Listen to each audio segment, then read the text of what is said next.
How's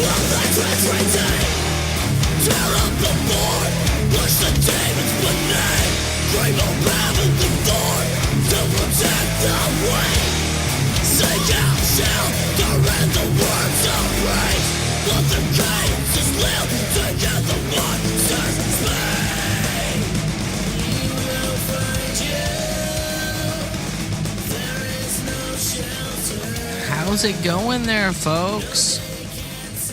Welcome to Sounds Like Liberty bonus episode. Because I have too many interviews, I don't feel like putting off these. Today, we're actually going to have a conversation with Shannon Weaver of the band Mutiny at Midnight. We had a lot of fun here, and they have a new record out. And I guarantee if you go and look at this thing, you'll know exactly where they're coming from. And cap is all hell. So, I'm not going to belabor it. Let's get into the interview and enjoy this bonus episode. Thanks. Hello. Hey, man. Hey. Yay. Hey. There's a person. I'm only getting you on one side, which is weird. Uh-oh. You're only getting me on one side. Oh, wait, I may have... Oh, no, I'm only hearing you on one side. He has to adjust the thing. I'm sorry, I hit my cord. It's got to shorten it. And I'm cheap. I went through hell getting set up, and the first thing I thought was, oh, no, something's No. No. Not on your end. Regardless, I looked at my DAW, and I'm like, oh, no, I've got both channels of him. Yeah. Coincidentally, I only need one channel of you. I don't know why I really care. Well, welcome, Shannon. Welcome to the Sounds Like Liberty podcast. Indeed. Thanks, man. Thanks for having me. My wife was asking about you, and she's like, so what is this thing? And I'm like, well, we're about to find out. I did amazingly little research on this. Well, you wanted it to be mysterious. She called you a badass mamma jamma, so only you will know. It's a badge of honor right there. A little Carl Carlton. There you go. He's like, who's Carl Carlton? I'm like, yep, that's the guy who sang that song. Oh, I don't think anybody knows I know the song, that. but I did not know the name. Yeah, nobody knows the name but me. me and my guitar player for my one project. We both know Carl Carlton. Nerds. So, but anyways, why don't you tell us a little bit about yourself so she knows what she's dealing with here? Oh, well, I'm a married father of 4, so that takes up 99% of my time. The other 1% is spent with the band. So, sounds respectable. Mm-hmm. Yeah, I was gonna. Those percentages are different every day. So, He's like that 1% every couple of months, you know. Yeah, exactly. It's one day. Yep. I take 2 hours a week to practice with the band, and the rest of the time is spent thinking what we're going to do next week. You know. Nice. And that's how I know Shannon. Shannon contacted me and said, "Hey, I've got a band, and we kind of play libertarian music. Maybe you'd be interested in it." Yeah. And I'm like, "I'm not really, but we'll entertain the notion." I feel like that's the exact opposite of what you would say in that I situation. was like, please let me on. I've pigeonholed myself in this place, and I just feel like I have to go with it. No, he was like so geeked out. He's like, a libertarian musician contacted me. It's awesome. Yeah, I think there's like, 5 of us? The number has actually grown. No, it hasn't grown. I think we're just finally all realizing that we don't have to hide anymore. Oh, okay. I can put you in touch with a lot of people. If you listen to any of the big pods out there, or you spend too much time with your family to do much podcast listening? I cram in as much as I can on the way to and from work, and listening. Like Vance is one of my favorites. Nice. JJ Boogie, or Jason, who is the guitar player for Arrested Development, actually, is an ANCAP. He's been on a couple he was on Johnny Rocket and what do you call it? Their Lions of Liberty. Yeah. In the past couple months, and he's always a fun dude to talk to. And and being in a big name band like Arrested Development, you're like, oh, we are out there. Yeah. We're not all commies. So he makes 6 then, right? No. In truth, dude, I've got some people I'll turn you on to. There's a lot of us out there. It's just, when you're in the music industry, there is that pressure to kind of not talk about this stuff because everyone around you is a bleeding heart leftist. Oh yeah, I mean, most of the media industry of any kind is like that, or at least pretends to be. Because it's so uncool to be the opposite side. Technically, I'm still a bleeding heart leftist. I'm just one that cares about economics. So, aha, that changes things a little bit. You have a heart, and you understand where the money comes from and goes. Right. I can just look at how this has worked out and understand. Yeah, they should probably do something different. Yeah, So how did you find your way to these incredibly unpopular ideas? You know, I was in and out the door so many times over the years, and I grew up like country music. You know, like everything was Republicans. You know, nobody really talked about it much, but you just kind of knew where it came from. Yeah. As I got older, I got into punk rock, and I was like, oh, I guess technically, I guess I'm some kind of an anarchist or a leftist. You know, didn't even really know much of it then. And so I kind of went in and out all the stages over the years, trying different things. I got, moved to the right side. Oh, guns. I like guns a lot. I grew up with them, but then I really got into them. It's just back and forth between things, and then finally just landed here. And I'm like, I think this is where I belong. This is that thing I've been unable to articulate my entire life. It's why nothing's ever quite felt right. You kind of got to dip into each pool, you know. You got to find the things you like, and you realize that all the right things end up under the black and yellow flag at the end. So. Yeah.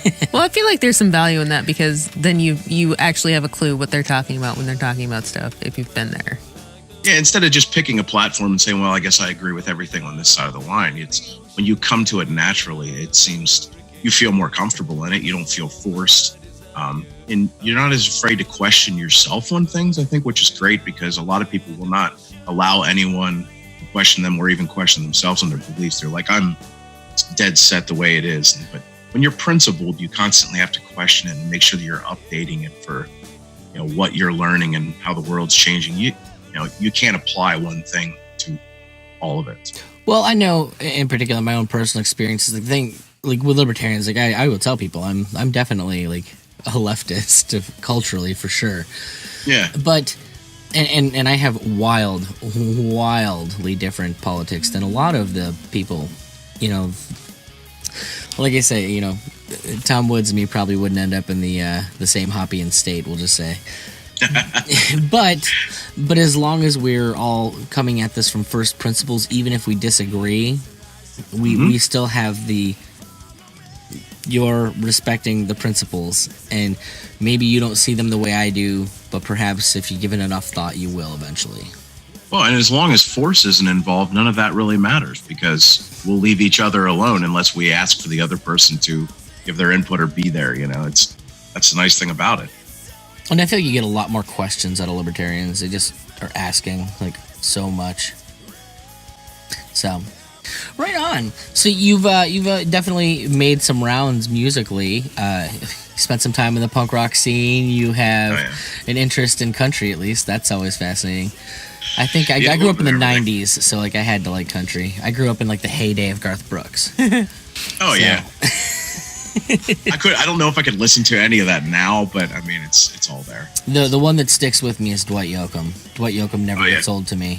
He was like the punk rock guy of country. His fucking yodel just is awesome. And I think it's because he's just so old school rock and roll. Yeah, he was like Cadillacs instead of pickup trucks, Yeah, I always like that. So, what's the name of the band? Let's tell our audience a little bit about this project that you got going on. So we are Mutiny at Midnight, and it started off with just me writing some pissed off against everything songs, and eventually I just kind of came around to I like to be very frank in my lyrics instead of preaching it on stage and on our website and stuff. I figured if people get to the music, that might speak to them better than saying, hey, this band's political, or everyone that knows us knows that we don't really have any love for authority or anything like that, but I would rather just leave it up to some of the imagery and the music and the lyrics itself, instead of just standing up there like bitching at a crowd constantly, or it just turns people off. So if they like the music, it might be a way for them to hear what I'm saying instead of me just, shoving it down their throat. Bono agrees is what I know. Bono definitely sees that. So where do we want to go from here, Liz? What do you think? Well, we talked about some genres. Well, yeah, how about, do you have a current favorite genre or something that is like really your meat and potatoes?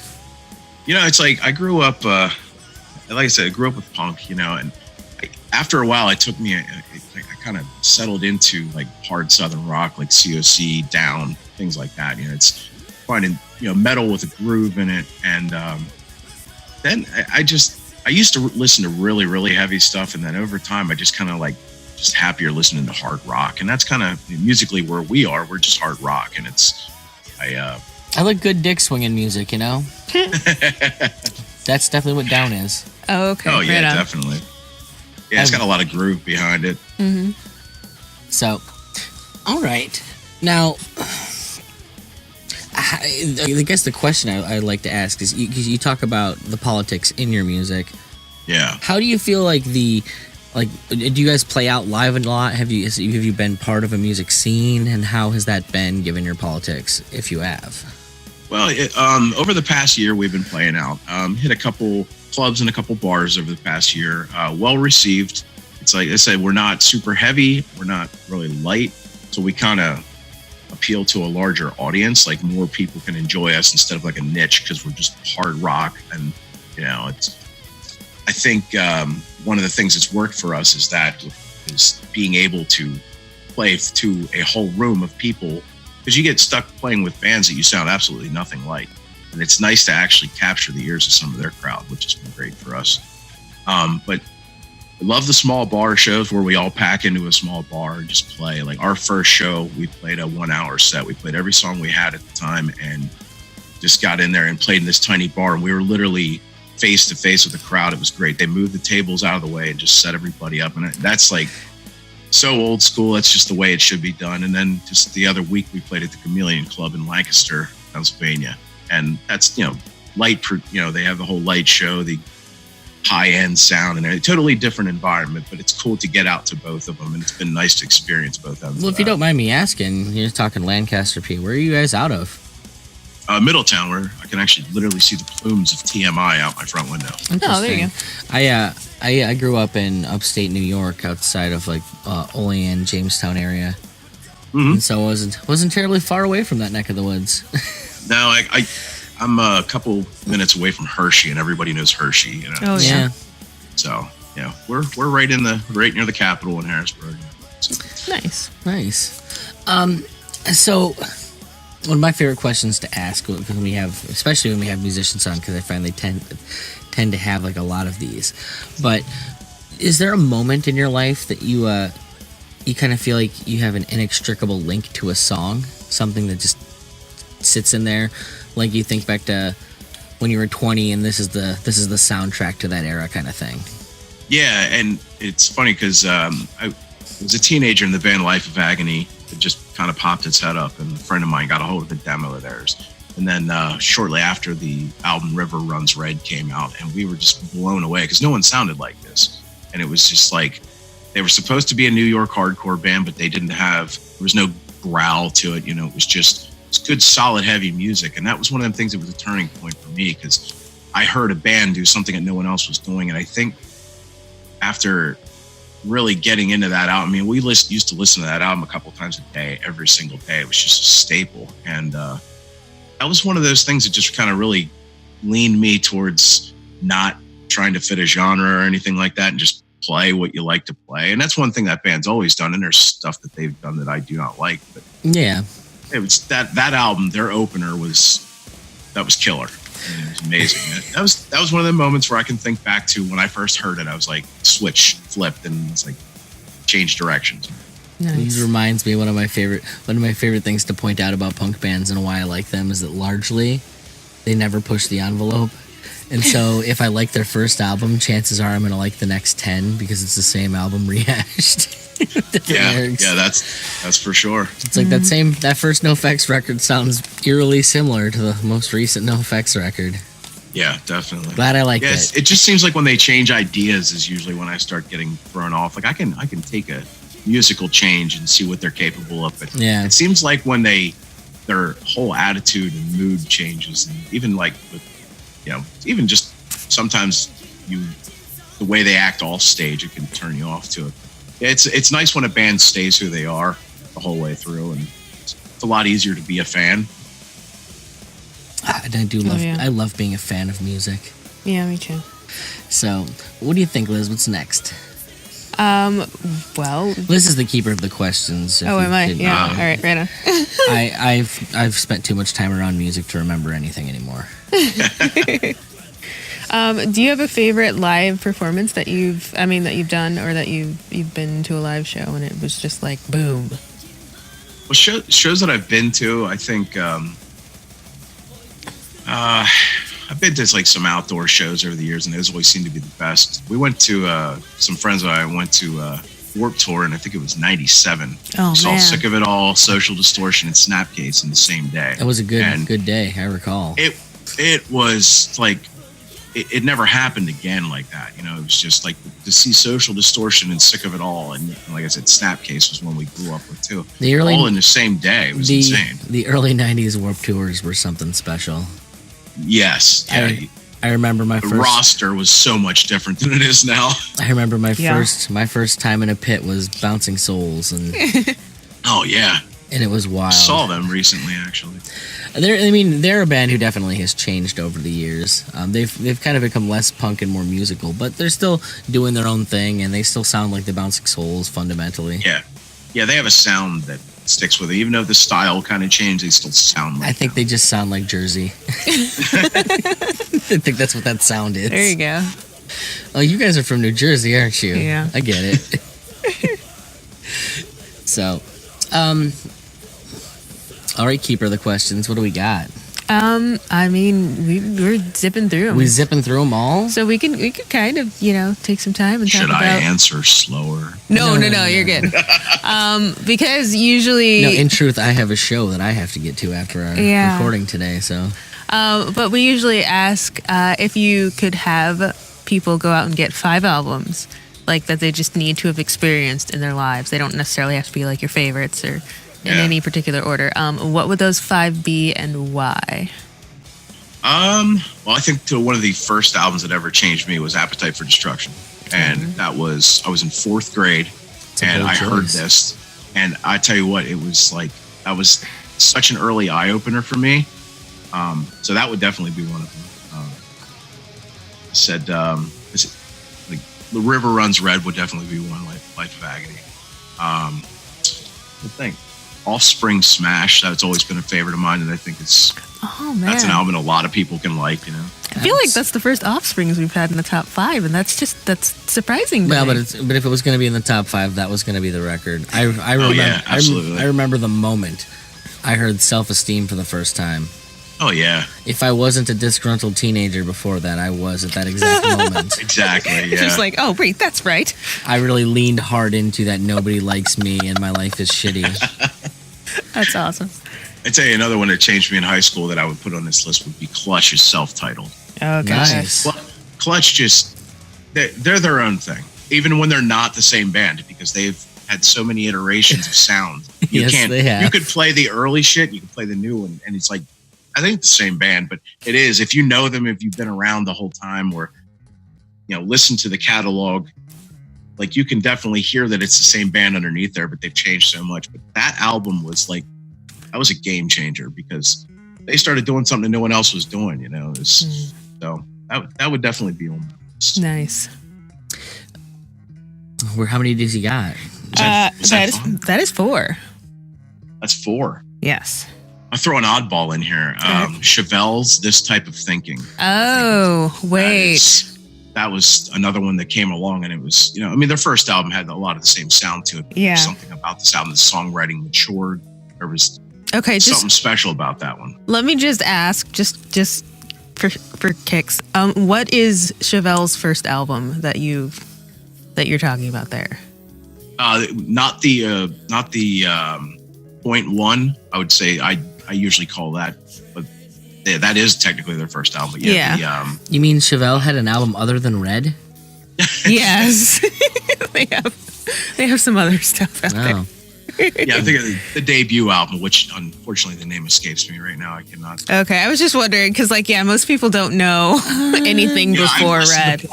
1.1 is all right. You know, there's some stuff when you can hear them kind of gaining their sound, but it was very. It was a little basic. Tenuous back then, yeah. Yeah, when they played the same riff for 7 minutes straight, it was like, okay. Yeah, you're like, okay, but we could get to the thing now. I mean, you know, whatever. Exactly. Take your time. But yeah, I think that this type of thinking was they kind of pivoted at that point where they took their sound and then they started working on the songwriting and really bringing it forward. Were they a Christian band, Liz? I found them through whatever channels I would have found music through, so I assumed so. But I mean, I think they're just a band. They just do what they feel like doing. They've always talked about stuff, and they were always more like extreme on the fringe. Even in those circles, they were like, "Oh, well, we don't really know what this band's about, but we think they're talking about good stuff. Kind of. They sound philosophical or something. Just yeah." Okay. Love when someone else interprets their music and they're not involved in it. Right. But I liked them because they were growly and dark and stuff. I only ask this question because typically when Liz knows more about a band than I do, it's because they're Christian music. I don't even think I could name you a Christian band. So I don't think Chevelle was on that list. But I can name two. Yeah. These Supertones and Blindside. Yeah. What's the one that's the frying pan? Skillet. Yeah. Skillet. Oh, yeah. I think that's the only one I know. Yeah, back then. I saw them on ZTV, like back in the day, which was like a Canadian Christian music video channel. Get niche. That's what they tell you. That had to be a hot item right there. It was Canadian yes, Christian music channel. That's right. That's as so nice many as it could layers. Get. There was so much politeness there. It was amazing. I will say we grew up through probably one of the strangest times for music. Like, yes. In that, like, remember for a while there, Stephen Baldwin was into extreme sports and Christianity. I'm sorry. Yeah, there was a lot of experimenting going on. Yes, I think that was the thing. You could get away with doing just weird stuff because it was the 90s. And we weren't persecuting Christians anymore. None of us know what's going on. Whatever, dude. So you guys were experimenting with your own types of music, or is it just we'd finally pushed you out of pop culture and you had to make your own pop culture now? Maybe. I don't know. I feel like there was a lot more money flowing around and because the music videos that came out, well, all of the music videos of the 90s were all high concept. They were all everybody was trying to just we're going to hit you with these there visuals, has to be an man. Art to it. Yeah, always had to be art. Yeah. REM and Tool and all those bands, they were all trying to show you something. What was the REM video where the first thing they show is just waist down because Michael Stipe shaved his head. So they didn't want anyone to see it too early, so they waited halfway through the video and then all of a sudden it shows him. He looks better with a shaved head. Yeah. Yes. I think that's what's the frequency. Picked. What's the frequency, Kenneth? I believe is that video. Yeah. Though. That's so funny because literally the entire video is on his feet and he's just kind of Michael sniping around. It's so funny though because he never went back really. Look, I'm told that they used to be badasses. At one point on some planet. No way. No. At one point, REM was supposedly this ultra punk rock aggressive, and I mean not musically, but their personas were that they were the band that was gonna fuck up your hotel. And wow! I just can't see that. I know. All I literally my introduction is to them is losing my religion, so I can't possibly, and even if that, I can't imagine the shiny happy people guys or fucking kicking a TV through a window or something. Yeah, singing that song the whole damn time. That doesn't sound right at all. The parties in their room was just nothing but that song and breaking shit. And I always wanted that to be what being a musician was about, and ultimately and you got the bill. No. Ultimately, what it ended up being was just a bunch of dorky guys sitting on their laptops. But that's why it works for me. I love dorky people. I'm like, oh, okay, this is awesome. Here, I thought you guys were gonna be all stuck on yourselves and brooding and junk. Well, they're that too, but no, we're just all introverts and we act cool, but we know we're not. Pretty much. Yeah, no, we like I said, I started that website because I we gotta find some type of entrepreneurial outlet, and it's the only thing I know anything about is not liking people and being a musician. You could write a lot of books about that. I'm currently working on one. That's probably, like I said, excellent. I've got the Introvert Musician podcast, and we're gonna I have guests on. We talk about because most people who meet me assume that I'm a type A, like really outgoing personality. And it's just because I've spent so many years doing this that like He's discovered some hacks to make it work. No, it's literally just a series of life hacks that, eventually you just learn how to do this. Yeah. Yeah. It's like they tell I've been on stage like on and off, not in anything huge, but just like, bars and small clubs and things for a long time. I mean, I've been doing this since high school. And it's funny that, to find out that there's so many of us out there that are like, a lot. Oh my God, I don't want to be up here. But why do we do it? My wife says to me, she goes, well, if you're so worked up about getting on stage, why do you do it? And I said, I have no damn idea. I love playing music. And I guess it's part of it is you are expected to show people that you can play music other than handing them a CD. Yeah. They're like, oh, does your band play anywhere? Shit. Yeah. It's like, wait, people I know from work want to come see me. And it's like, I don't really want to be in front of you doing this. Is there something else we can make happen? Put me on the spot, So, well, why don't you tell us a little bit about this record? When are we expecting this thing? Is it out yet? Actually, we quietly released it within Saturday. Oh, nice. It's on Bandcamp exclusively right now until we're getting CDs pressed, and there will be digital distribution, iTunes and all that stuff. Who are you doing your digital distribution through? I don't know. I was looking at DistroKid. It's awesome. Like $20 a year. Is it cool? I use DistroKid. I like it because I have a number of different bands that I use. Mm-hmm. And so I think it's like $160 for unlimited albums for 10 bands. So, so all of the names that I use online, I can, That's cool. So I saw the main plan was $20 for unlimited. I guess that's for one, Yeah. One. So I mean, they have not get on there and have it be like 5 times that. No, it's definitely not. It's super affordable. Like I said, I've released a bunch of albums. I think like when I first signed up, I ended up getting 15 albums distributed in a week. Jeez. He had a little bit of a backlog there. Yeah, I went and took all of my old music and put it up there. And I mean, it does all the work for you. It's super. And what I was actually really surprised with is that they have a built-in licensing system where you can I saw that. You can license covers through them. Yeah. And I think it's like $20 to register a cover through them. It's super reasonable because I've had to. These musicians are broke. Well, no, I mean maybe that is what all it is the price. Somebody had to recognize that and fill that hole in the market. Yeah, because I mean I had a Paul McCartney song on one of my records in the past, and I think when I first registered with Harry Fox to get the licensing rights for it, I spent I spent $100 essentially it was $1 for every instance of that song that I put out there. Oh my God. I had to pay $1 for. Jeez. Yeah. Made a lot of money back on that one, huh? There you go. I'm probably not. It probably went to somebody. But I really liked my cover of Silly Love Songs. It's a heck of a cover. I'm down with it. It's definitely weird. So, how many guys are in the band? There's 4 of us. And repeat the name again because we need to get that in there. All right, we are Mutiny at Midnight. Nice. We got the rule of 3s. That way people remember stuff. Yeah, so this album, it's our debut release. It's just 5 songs I want to get started. It's called The Beast, and the Beast being the government. As you will see by the cover, a nice view of the Capitol with giant squid arms. So. Yeah, he Nice. sent me the album. I'm like, oh yeah, you guys are on Cap. I get it. Totally. Okay. Yellow logo, Yeah, I could have told off of nothing other than the colors and the squid It's arms. not even considered a dog whistle at that point. I'm literally screaming. Yeah, just hey, look at me, we're over here.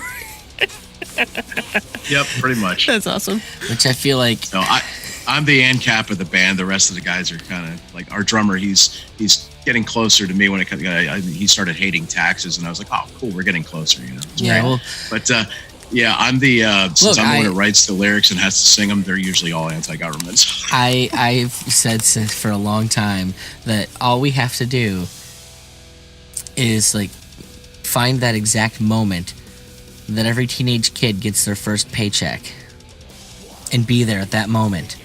Yeah, and we'll convert the entire planet. Yep. You're like, what the heck like having all my Wait, money. why are you stealing from me? Bingo. That's it. That's it. Yep. Hold on Now to it. you understand. Nurture it. Yeah, let that burn. Oh man. So aside from being a musician, man, what's your deal?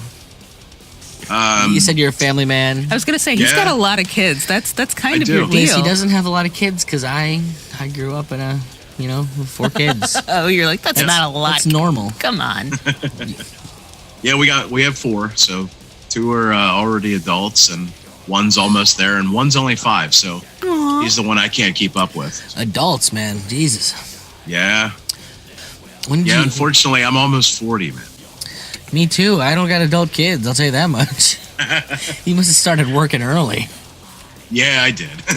Right on. I tried. I couldn't make it happen. No. Well, we got a 5-year-old. Situations that mine occurred in, I wish didn't happen, but as long as my kids are here, I'm okay. That's I went awesome. through. Yeah, no, I think it was just all the Mountain Dew I drank. That yellow dye number 5 made Number me 5, yeah. And then you just had to find the partner with the weird mutant genes that could overcome all of that. Yes. I know him. He's the guy that pisses green. Yeah. Oh, we're not even joking. He thinks that's funny. It's a problem. Yeah, no. We had Irma. Like they told us she was basically the Christ child. Was gonna come out carrying the IUD. Like she comes out crawling out of the uterus and she's got it bit in her mouth like she's Rambo. Yeah. Spits it out at the doctor. Nice try. Yeah, exactly. Right on, boss. Well, there any last minute plugs you want to get in? You were too efficient.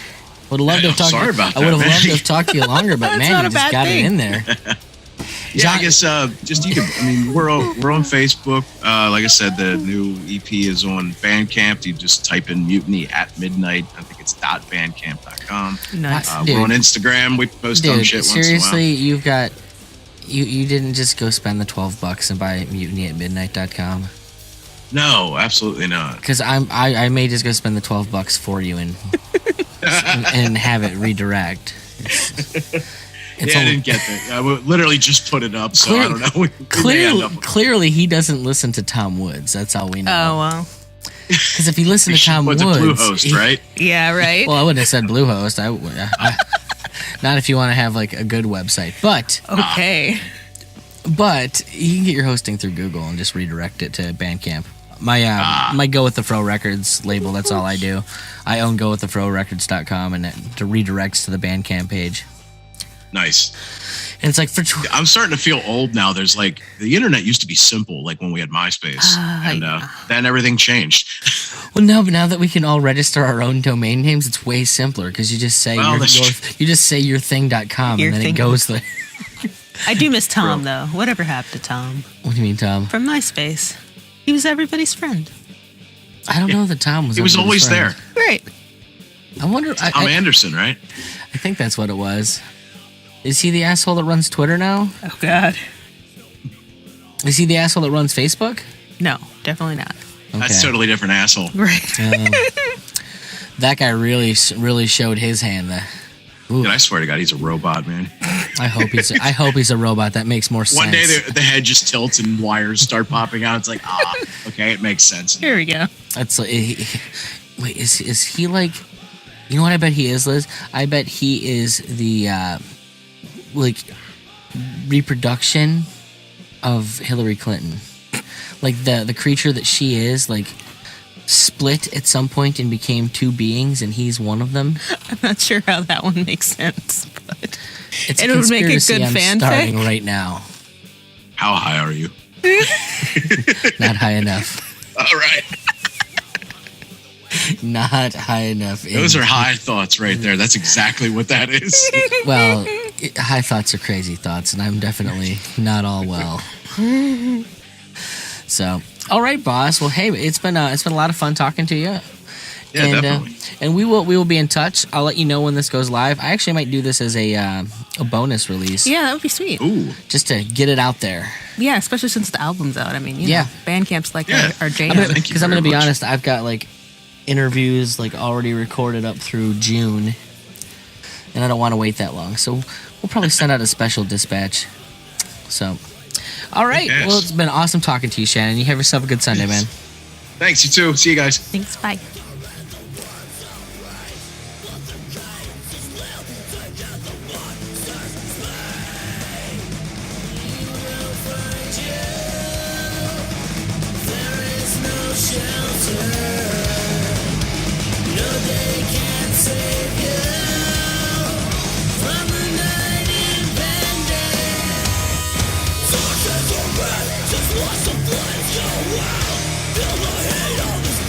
Before you say it's loud, your blood boils, it's retreat. Cling to your role and work till your heart can't